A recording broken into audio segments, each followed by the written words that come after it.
భారతదేశంలోకి cinema వచ్చింది జూలైలో.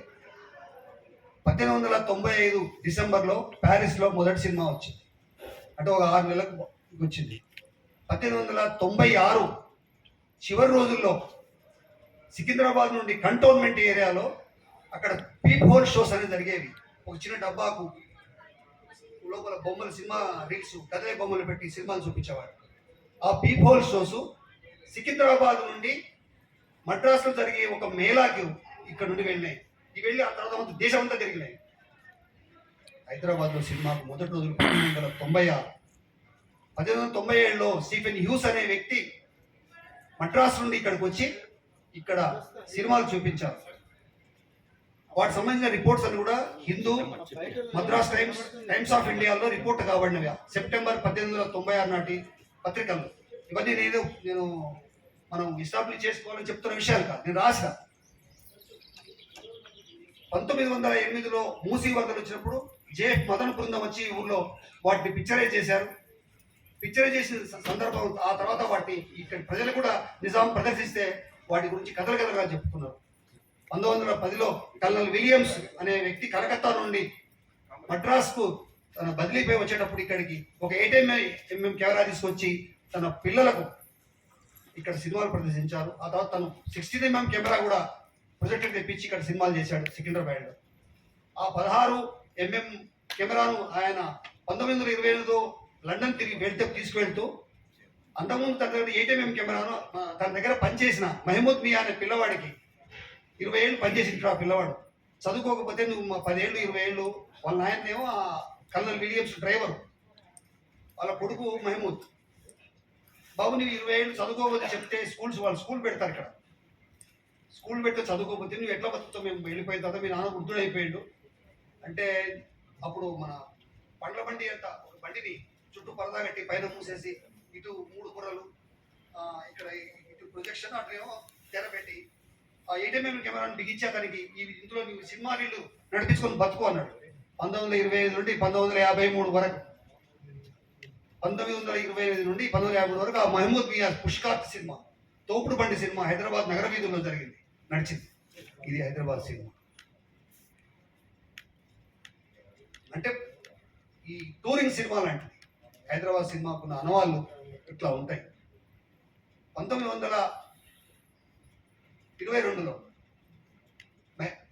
సాక్షాత్తు నిజామే కలకత్తా నుండి ధీరేన్ గంగూలీ అనే ఒక కళాకారుని, ఒక రచయితను, ఒక ఆర్టిస్ట్ తీసుకొచ్చి ఈ ఊళ్ళో సినిమాలు తీయించాడు. 1922 నుండి 24 వరకు ఆయన 8 సినిమాలు తీశాడు. 1924లో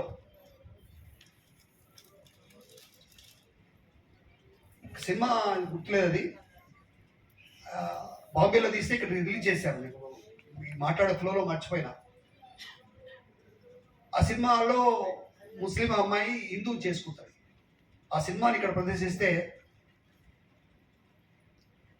నిజాం 24 గంటల లోపల వదిలి వెళ్ళిపోవాలని చెప్తాడు. అట్లా 24లో సినిమాలు వదిలిపోయినాయి.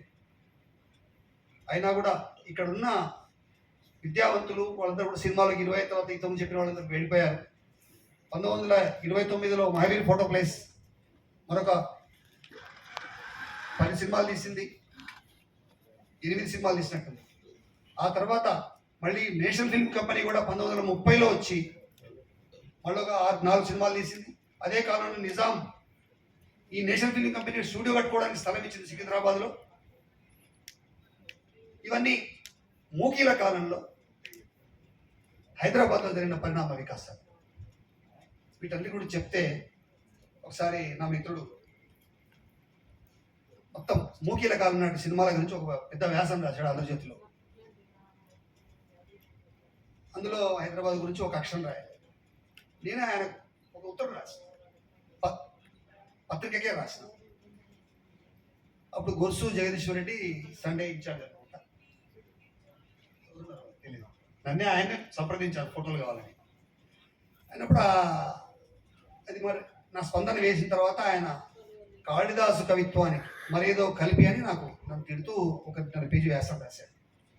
నేను వ్యాసం రాయలే కానీ ఒక 10 ఏళ్ళు కష్టపడి నా హైదరాబాద్ సినిమా చరిత్ర 200 పేజీలు అని ఈ పుస్తకం రాశాను, ఇంటికి పోయి ఇచ్చింది. హైదరాబాద్ సినిమా చరిత్ర ఇంత ఉందని ఇంటికి పోయి ఇచ్చాను. అంటే ఇంకా మళ్ళీ రాసి మళ్ళీ పంచాయతీ ఎందుకని. ఇప్పుడు కూడా ఏమంటాడు, ఇది చరిత్రకు కొత్త చేర్పంటాడు కానీ కొత్త విషయాలు చెప్పాడు.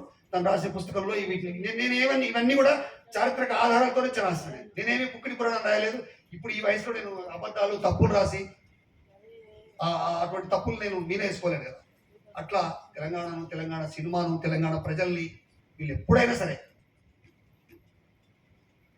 అవమానిస్తూనే ఉంటారు. 31లో తొలిటాకి వస్తే అందులో యాక్ట్ చేసిన జుబేదా బేగం హైదరాబాద్ కోడలు,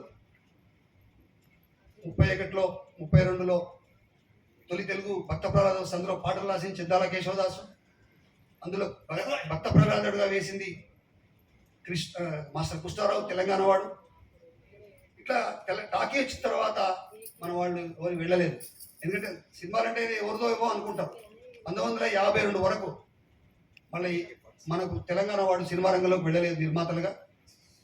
అంతకుముందు మధ్యకాలంలో యాక్ట్ చేయడానికి కొందరు వెళ్ళట్టున్నారు కానీ ఎవరు కూడా ఆ సినిమా రంగం వైపు వెళ్ళలేదు. అయితే 1939-40 ప్రాంతంలో గూడవల్లి రామబ్రహ్మం కొల్లాపూర్ వచ్చి అక్కడ దసరా ఉత్సవాల్ని పిక్చరైజ్ చేసినట్టుగా నాకు ఒక సమాచారం ఉంది. ఇంకా రూఢిగా తెలుసుకోలేదు. నల్గొండకి చెందినటువంటి గణపవరం కందిబండ దేశ్ముఖులు మద్రాసుపై ఆదర్శమైన సినిమా తీశారు. ఆ సినిమానే మనకు టి కృష్ణ ఎడిటర్ కానీ, తర్వాత కాంతారావు పోవడానికి కారణం కానీ, నల్గొండ ఒక అండా డైరెక్టర్ కరీంనగర్ చెందిన ఆయన బిఎస్ నారాయణ వంటి వాళ్ళు అప్పుడు వెళ్ళారు. అప్పుడు వెళ్ళిన తర్వాత ఆ తర్వాత కాంతారావు వెళ్ళి సినిమాల్లో యాక్ట్ చేసి మళ్ళీ హైదరాబాదు తెలంగాణ వాళ్ళ ప్రభావం మొదలైంది. 56 వచ్చిన తర్వాత వాళ్ళు ఇప్పటికి రాలే. ఉమ్మడి రాష్ట్రం అయిన తర్వాత వాళ్ళు మద్రాసులోనే ఉన్నారు. అసలు ఈ చెప్పిన విషయాలన్నీ కూడా హైదరాబాద్లో జరిగినాయి, మూకీల విషయాలు. ఇట్లా మూకీల విషయాలు ఆంధ్ర ప్రాంతంలో జరిగిన విషయాలు 1-2 కూడా లేవు. 1925లో ఒక మూకి వచ్చింది, భక్త మార్కండేయ. 1922లోనే మొట్టమొదటిసారి మూకీలు హైదరాబాద్లో వచ్చినాయి. 1921లో తెలుగు వాళ్ళు మద్రాసులో మొదటి తెలుగువాడి మూకీ వచ్చింది. 1921లో విజయవాడలో మారుతి టాకీస్ వచ్చింది. 1920లో ఒక ఏడాది ముందే స్టేట్ టాకీస్ హైదరాబాద్లో తయారై సినిమా నిర్మాణంలో మనం ముందే, సినిమా థియేటర్లో మనం ముందే ఉన్నాం. ఇవన్నీ చరిత్రలో చెప్పుకోలేదా? మనకు మాయపొరలు కమ్మినవా? ఒక వ్యామోహంలో పడ్డమా? మనకు పట్టించుకోలేదు కానీ చాలా నష్టపోయిన చరిత్రకంగా అవమానాలు అయినాం. ఇదంతా ఇట్లా ఉండగా తెలంగాణ సినిమాలో సినిమాని మనం కాదనుకున్నాం. వాళ్ళు ఏదో బొప్పలలో వాళ్ళు ఆడుకుంటారులే, వాళ్ళు చేసుకుంటారులే, అసలు మనకు సంబంధించింది కాదని అనుకుంటారు తెలంగాణలో. ఎవడన్నా వాడికి ప్యాషన్ అనుకుంటే పోతాడు. ఇప్పుడు మాకు సినిమా ప్యాషన్ కనుక మేము అన్ని ఉద్యోగాలు అన్ని వదిలేసుకొని రాస్తున్నాం, చేస్తున్నాం. వాడు పడతాడు, వాడికి ఏమో వ్యాపారం. ఎందుకు వ్యాపారం అంటే సినిమా అంటేనే వాళ్ళకి వ్యాపారం. భూములు అమ్ముకుంటారు, తల్లిదండ్రులతో వాళ్ళు అక్కడ లేదు. 22-25 ఏళ్ళు వస్తే తండ్రి బాగా విచేసి ఎంకో అంటాడు, మీరు ఎవరు చేసుకోరాని. మన చచ్చిపోయారు, తన కొడుకున్న మన పిల్లల్ని వదిలిపెట్టాం. మన ఇష్టపెట్టి చెడగొట్టాడు, కాపురం చెడగొట్టుకుంటాడు అనుకుంటాం. చూడండి, తెలంగాణలో పిల్లల్ని తొందరగా బాగా మంచిది తండ్రి. పిల్లలు కూడా అడగరు, మన ఆయన ఉన్నాడు కదా అనుకుంటారు. వాట కాదు, నా వాటా నాకు ఇచ్చేయమంటాడు. మనమేమో బాగా ఉంటాం, నా వాటా నాకు ఇచ్చేయమంటాడు. అట్లా వాటాలు తీసుకొని వచ్చే సినిమాల్లోకి వచ్చేస్తారు. వాడు ఎక్కడ భూమి ఉంటే వాళ్ళు ఆడికి వస్తారు. ఎందుకంటే వాడు సినిమా తీసి దండ తీసి ఆడనే కూర్చుంటారు. వాడు బాక్స్ ఆఫీస్ కాడనే కూర్చుంటారు. వాడు సినిమా వాడు జీవితాన్ని చూపించాడు. వాడు ఏం చూపిస్తాడు? ఏం చూపించేది మహిళల్ని చాలా అవమానకరంగా ఎట్లా చూపిస్తారంటే, నన్ను మా రాయలసీమ మిత్రుడు కూడా చెప్పాడు నాకు మాట. ఇక్కడ సందర్భం చెప్తాను. ఏముందన్న బిఎన్ రెడ్డి, కేవీ రెడ్డి ఇట్లా వీళ్ళ చేతిలో ఉన్నప్పుడు, రాయలసీమ రెడ్డి చేతిలో ఉన్నప్పుడు సినిమా హీరోయిన్ బయట నిండ కప్పుకొని ఉండేది. ఆంధ్రోళ చేతికి పోయిన తర్వాత కంబోల చేతికి పోయిన మొత్తం బయట చెదిరిపోయిందని చెప్పి, నిజమే కదా నాకు భలే గుర్తుపట్టామని చెప్పాను.